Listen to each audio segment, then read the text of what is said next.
തുടർന്നുള്ള വാർത്തയിലേക്ക് എല്ലാവർക്കും ഒരിക്കൽ കൂടി സ്വാഗതം. താരങ്ങളുടെ മുന്നിൽ ഓച്ചാനിച്ചു നിൽക്കേണ്ടവരല്ല നിർമ്മാതാക്കളെന്ന് സാന്ദ്ര തോമസ്.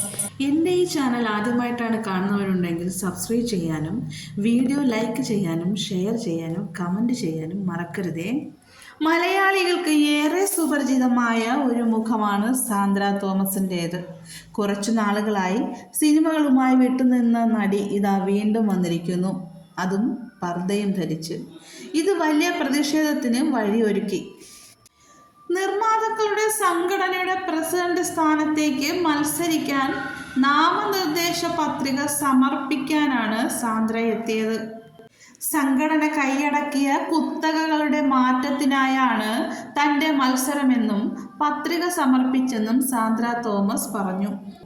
ചില ആളുകളുടെ തുറിച്ചുനോട്ടം ഒഴിവാക്കാനാണ് താൻ പർദ്ദ ധരിച്ചെത്തിയതെന്ന് സാന്ദ്ര വ്യക്തമാക്കി.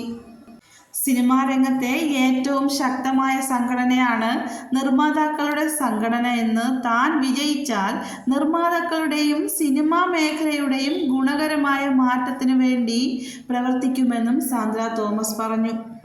സംഘടനയുടെ തലപ്പത്തിരിക്കുന്നവർ സ്വാർത്ഥ താല്പര്യങ്ങൾക്ക് വേണ്ടി മാത്രം പ്രവർത്തിക്കുന്നവരാണെന്നും സംഘടനയിലെ ഭൂരിഭാഗം അംഗങ്ങളുടെയും പൊതുവികാരം നേതാക്കൾക്ക് എതിരെയാണെന്നും സാന്ദ്ര തോമസ്. താരങ്ങളുടെ മുന്നിൽ ഓച്ചാനിച്ചു നിൽക്കേണ്ടവരല്ല നിർമ്മാതാക്കൾ. നിർമ്മാതാക്കളുടെ സംഘടന പതിറ്റാണ്ടുകളായിട്ട് കുറച്ചുപേരുടെ കുത്തകയായിട്ടിരിക്കുന്ന സംഘടനയാണ്. ഇപ്പോൾ കഴിഞ്ഞ കുറേ മാസങ്ങളിൽ ഇവർ സിനിമയുടെ ലാഭനഷ്ട കണക്കുകൾ പുറത്തുവിട്ടു. ഇതിൽ ആർക്ക് ഗുണമുണ്ടായി? അതൊരു വമ്പൻ പരാജയമായിരുന്നു.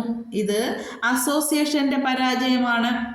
കഴിഞ്ഞ കുറച്ച് വർഷങ്ങളായി ഇലക്ഷന്റെ സമയത്ത് മാത്രം എല്ലാവരെയും വിളിച്ചു കൂട്ടുന്ന രീതി മാറ്റണം. മറ്റു നിർമ്മാതാക്കൾക്ക് ഒന്നും ഇതുകൊണ്ട് ഗുണമില്ല. ഞാൻ പ്രസിഡന്റ് ആയാൽ ഉറപ്പായിട്ടും അവർക്ക് ഗുണകരമായ രീതിയിൽ ഒരു മാറ്റം കൊണ്ടുവരും. ഒരു സിനിമ കൂടി ചെയ്തിട്ട് മരിക്കണമെന്ന ആഗ്രഹമുള്ള ഒരുപാട് നിർമ്മാതാക്കളുണ്ട്. അത് സംഘടന വിചാരിച്ചാൽ എളുപ്പത്തിൽ ചെയ്യാൻ കഴിയുന്നതല്ല. സ്വന്തം നേട്ടത്തിന് നിൽക്കുകയല്ലാതെ ഈ നേതാക്കൾ ആരും മറ്റു നിർമ്മാതാക്കൾക്ക് വേണ്ടിയോ ഇൻഡസ്ട്രിക്ക് വേണ്ടിയോ പ്രവർത്തിച്ചിട്ടില്ല. ഞാൻ പ്രസിഡന്റായി വന്നാൽ ഇതിനെല്ലാം ഒരു മാറ്റം കൊണ്ടുവരുമെന്ന് സാന്ദ്ര തോമസ് വ്യക്തമാക്കുന്നു.